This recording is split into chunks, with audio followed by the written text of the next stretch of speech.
Hi friends, welcome Pandian stores. இன்றைக்கி எபிசோடுக்கான சின்ன ரிவ்யூ பார்க்கலாம். கதிர் மூர்த்திகிட்ட கேட்குறாரு, இவ்வளோ பணத்தை எப்படி ஏற்பாடு பண்ணினீங்க, எங்கேயாவது கடன் வாங்கினீங்களா அப்படின்னு கேட்குறாரு. அதெல்லாம் ஒன்றும் இல்லை, அதை பற்றிலாம் நீ கவலைப்படாத அப்படின்னு சொல்லிடுறாரு மூர்த்தி. தனத்திட்ட மூர்த்தி சொல்கிறாரு, ஏன் இன்னும் பணத்தை கையிலேயே வச்சுட்ருக்க தனம், போய் உள்ளே கொண்டு போய் வை அப்படின்னு சொல்கிறாரு.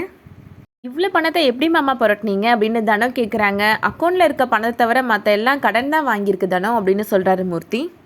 பணத்தை எப்படி திருப்பி கொடுக்க போகிறோம் அப்படின்லாம் கவலைப்படாதீங்க மாமா, அதெல்லாம் பார்த்துக்கலாம் அப்படின்னு தானே சொல்கிறாங்க. முல்லை சந்தோஷமாக இருக்கணும், அது போதும் அப்படின்னு சொல்கிறாங்க. இந்த ஒரு தடவையே குழந்தை நின்றுச்சுன்னா நல்லாயிருக்கும் அப்படின்னு சொல்கிறாங்க தானோ. என்ன சொல்கிறேன் எனக்கு புரியலை அப்படின்னு மூர்த்தி கேட்குறாரு. ஒரு சில பேருக்கு 2-3 தடவை கூட ட்ரீட்மெண்ட் போகிற மாதிரி இருக்குமா அப்படின்னு தானே சொல்கிறாங்க. இப்போ எல்லா தடவையும் இதே மாதிரி பணம் செலவு பண்ணணுமா அப்படின்னு மூர்த்தி கேட்குறாரு. ஆமாம் மாமா அப்படின்னு தானே சொல்கிறாங்க.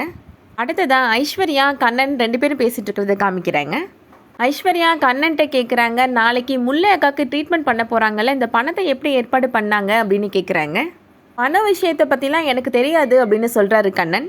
ஜீவா மாமா கதிர் மாமா 2 பேருக்கும் பணத்தை எப்படி ஏற்பாடு பண்ணாங்கன்னு தெரிஞ்சிருக்கும்ல அப்படின்னு சொல்கிறாங்க. அப்போது இந்த வீட்டில் பண விஷயத்தை பற்றி தெரியாத ஒரே ஆள் நீயும் நானும் தானே கண்ணா அப்படின்னு சொல்கிறாங்க ஐஸ்வர்யா. அதெல்லாம் தெரியாமல் நம்ம சந்தோஷமாக தானே இருக்கிறோம், அதை பற்றி யோசிக்காத ஐசு அப்படின்னு சொல்லிடுறாரு கண்ணன். அடுத்ததான் மீனா ஜீவாட்ட கேட்குறாங்க, இவ்வளோ பணத்தை எப்படி ஏற்பாடு பண்ணினீங்க அப்படின்னு கேட்குறாங்க. அக்கௌண்ட்டில் இருந்து கொஞ்சம் பணம் எடுத்தோம் அப்படின்னு ஜீவா சொல்கிறாரு. 5 லட்ச ரூபாயை நம்மகிட்ட அக்கௌண்ட்டில் இருந்துச்சு அப்படின்னு மீனா கேட்குறாங்க. மீதியை கடன் வாங்கியிருப்பாரா அண்ணே அப்படின்னு சொல்கிறாங்க ஜீவா. கடன் வாங்கினா திருப்பி கொடுக்கணும்ல ஜீவா அப்படின்னு மீனா சொல்கிறாங்க. அதெல்லாம் அண்ணன் பார்த்துப்பாரு மீனா அப்படின்னு ஜீவா சொல்கிறாரு. உங்கள் அண்ணன் மட்டும் என்ன பணத்தை அச்சடிக்கிறாங்களா அப்படின்னு மீனா கேட்குறாங்க. எல்லாரும் கஷ்டப்பட்டு உழைச்சி சேர்த்து வச்ச பணத்தை தானே பேங்க்கில் போட்டு வச்சுருந்தீங்க. முல்லைக்கு ட்ரீட்மெண்ட் உடனே அதை எடுக்கிறீங்க. இதே மாதிரி எனக்கு ஏதாவது ட்ரீட்மெண்ட்னா எல்லாரும் சேர்ந்து எனக்கு அட்வைஸ் தானே பண்ணியிருந்திருப்பீங்க, எனக்காக இவ்வளோ பணம் செலவழிச்சிருக்க மாட்டீங்கல்ல அப்படின்னு மீனா கேட்குறாங்க. நான் பாத்ரூம் கட்டி கொடுங்கன்னு கேட்டேன், இதில் 10% பணம் கூட செலவாக இருக்காது அப்படின்னு சொல்கிறாங்க மீனா. எனக்கு ஏதாவது செலவு பண்ணணும்னா எல்லாரும் யோசிப்பீங்கல்ல அப்படின்னு மீனா சொல்கிறாங்க. பாத்ரூம் கட்டுற பிரச்சனையும் முல்லைக்கு வந்த பிரச்சனையும் ஒன்றா மீனா, எதுக்காக இப்படி கம்பேர் பண்ணி பேசுகிற அப்படின்னு ஜீவா கேட்குறாரு. முல்லைக்கு வந்த இதே பிரச்சனை எனக்கு வந்திருந்தா நீங்கள் எனக்கு செலவு பண்ணியிருக்க மாட்டீங்க அப்படின்னு சொல்கிறாங்க மீனா. அடுத்ததான் மீனா வெங்காயம் வெட்டிகிட்ருக்குறாங்க. அப்போ ஐஸ்வர்யா, என்னக்கா நீங்களாம் இந்த வேலை பண்ணிகிட்ருக்கிறீங்க அப்படின்னு கிண்டல் பண்ணுறாங்க. இன்றைக்கி ஏதோ தெரியாதனமாக சீக்கிரமாக எழுந்து வந்துட்டேன், அக்கா இந்த வெங்காயத்தை வெட்டி கொடுன்னு கையில் கொடுத்துட்டாங்க அப்படின்னு சொல்கிறாங்க மீனா.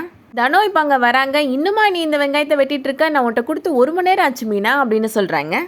இன்றைக்கி சமையல் பண்ணுறதுக்கு தான் உன்னை வெங்காயத்தை வெட்டி கொடுக்க சொன்னேன், நீ நாளைக்கு சமையலுக்கு நினச்சிட்டியா அப்படின்னு கேட்குறாங்க.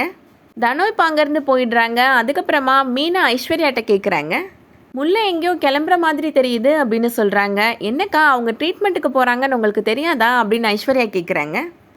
அதெல்லாம் தெரியும், ஃபஸ்ட்டு ட்ரீட்மெண்ட்டுக்கு போகிறதுக்கு முன்னாடி அந்த டாக்டர்கிட்ட அப்பாயின்மெண்ட் வாங்கணும்ல, அதுக்கான ஸ்பெஷலிஸ்ட் வந்திருக்கிறாரா இல்லையான்றதை கேட்கணும்ல அப்படின்னு சொல்கிறாங்க மீனா. மாமா பணம் ஏற்பாடு பண்ணலாம் அப்படின்னு சொன்ன உடனே தனம் அக்கா நீங்கள் சொன்ன ஏற்பாடு எல்லாமே பண்ணிட்டாங்க அப்படின்னு சொல்கிறாங்க ஐஸ்வர்யா. அது கேட்ட உடனே மீனா ஷாக் ஆகுறாங்க. அதோட இந்த எபிசோட் முடியுது. இந்த வீடியோ உங்களுக்கு பிடிச்சிருந்துச்சுன்னா லைக் பண்ணிக்கோங்க. சீரியல் அப்டேட்ஸ்க்கு நம்ம சேனலை சப்ஸ்கிரைப் பண்ணிக்கோங்க. தேங்க்ஸ் ஃபார் வாட்சிங்.